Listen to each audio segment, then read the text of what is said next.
Если у вас есть хотя бы одно яблоко, этого достаточно, чтобы приготовить что-то вкусное и простое. Остальные ингредиенты вы также наверняка найдете в своем холодильнике. Если говорить о яблочных пирогах на скорую руку, я люблю, когда можно просто нарезать яблоки кусочками, не очищая их от шкурки. Но так как в этом рецепте я использую всего одно яблоко, то мне не составит труда его почистить. Кстати, сбрызгивать лимонным соком яблоки можно не только для того, чтобы они активно не темнели, но и для того, чтобы придать кислинку уж слишком сладким яблокам. Да-да, и такие бывают. Чтобы совсем не упрощать рецепт, было бы скучным просто положить яблоко в пирог в свежем виде. Нужно раскрыть его вкус на максимум. Давайте его слегка карамелизируем. В разогретую сковороду кладем кусочек сливочного масла, добавляем сахар и когда все растает, выкладываем кусочки яблока. Теперь немного тушим все на среднем огне, чтобы все кусочки покрылись карамелью. Не нужно тушить их слишком долго. Наша цель, чтобы все кусочки сохранили свою форму и не стали слишком мягкими. В процессе посыпаем их корицей, аромат будет просто космический. Все хорошенечко перемешиваем, чтобы корица распределилась по всем кусочкам и тушим яблоки еще где-то 1-2 минутки. А потом сразу выкладываем яблоки из сковороды. Ни в коем случае не оставляйте их в сковородке, потому что процесс приготовления будет продолжаться, а нам это совсем не нужно.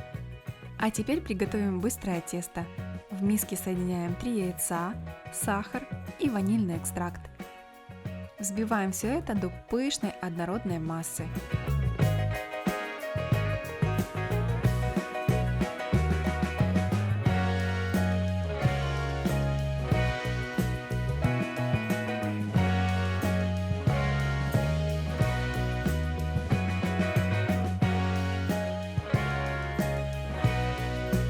Теперь добавляю растительное масло и уже перемешиваю все ручным венчиком. Затем добавляю молоко и снова все перемешиваю.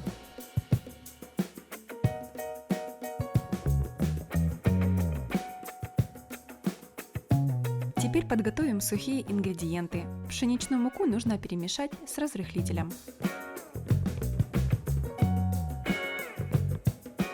Так как соль у меня крупноватая, я ее добавляю сейчас в тесто и потом просеиваю муку с разрыхлителем. Несколько этапов.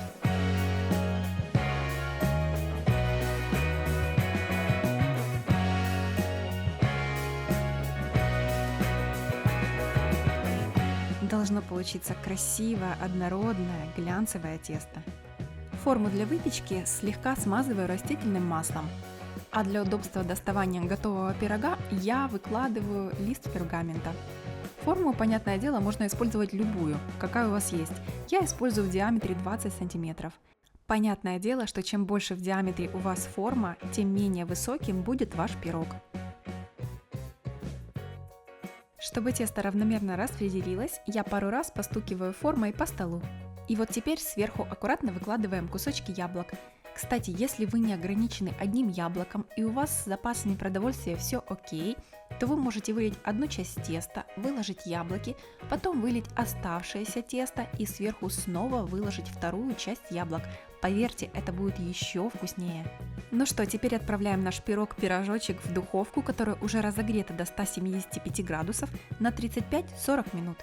Готовность проверяем деревянной шпажкой, немного остужаем и можно подавать даже в теплом виде, это очень вкусно. И конечно же не забудьте про чай, как и поставить лайк этому видео и подписаться на мой канал. Спасибо, что смотрите, услышимся в следующих видео. Всем пока-пока!